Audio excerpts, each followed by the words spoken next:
जाजपुर बिरजा पांथशाला परिसर में पूर्वतन विरोधी दल नेता स्वर्गत अशोक दास 15तम श्राद्ध दिवस अवसर एक स्मृतिचारण सभा अनुष्ठित हो जाएगी। पौरपालिकार उपाध्यक्ष संतोष कुमार मल्लिक सभापतित्व में दलमत निर्विशेष बहु राजनेता बुद्धिजीवी जोगदी स्वर्गत दास स्मृतिचारण करते।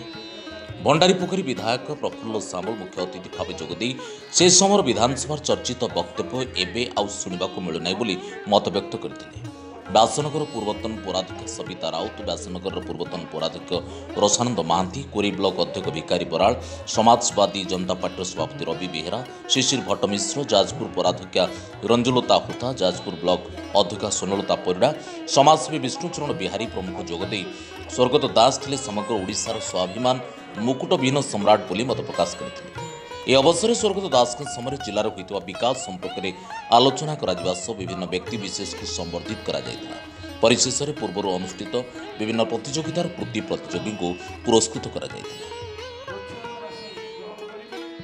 अशोक बाबू विषय किसी कहवाक गले सी गोटे इतिहास हम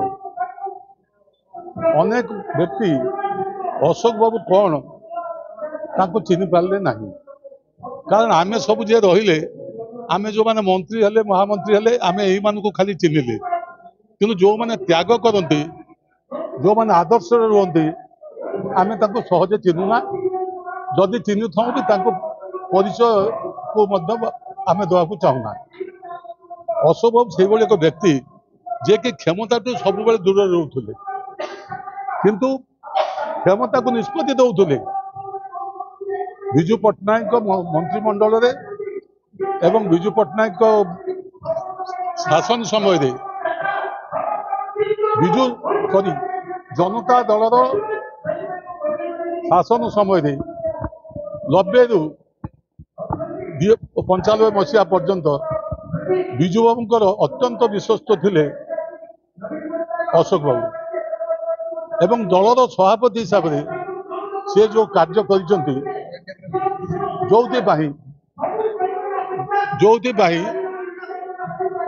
विजु जनता दल क्षमता को आसिला एवं विजु बाबू माननीय विजु मुख्यमंत्री हेले, किंतु अशोक बाबू समस्त को मंत्री करिवारे सहयोग कले किंतु निजे मंत्री हेले नाही। स्वर्गत मुकुटविहीन सम्राट अशोक दास सारा राज्यर नेतृत्व नौतिले।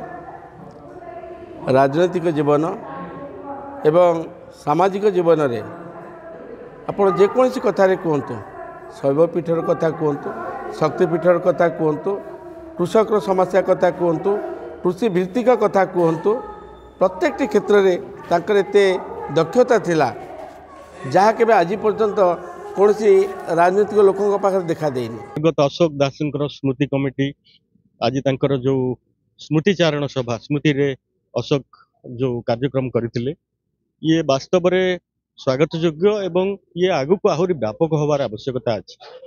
एथिपाई व्यापक होवार आवश्यकता अछि जे अशोक दास केवल जने राजनेता नथिले, सी जने जननायक थिले, समग्र ओडिशार जननायक थिले।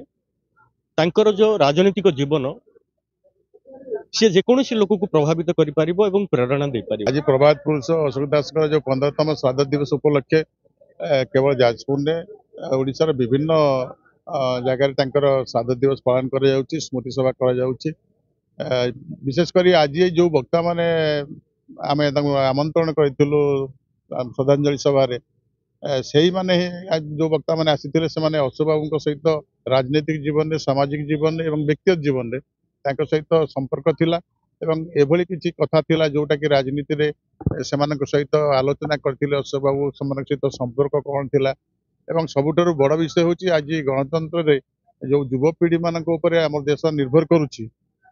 अशोक बाबू को भली सालिस विहीन एवं क्षमता को जलांजलि दे राजनीति करबा एक उदाहरण सृष्टि करथिले। जो युवपीढ़ी ताको निश्चित भाव में तांकटु शिक्षा करबा दरकार।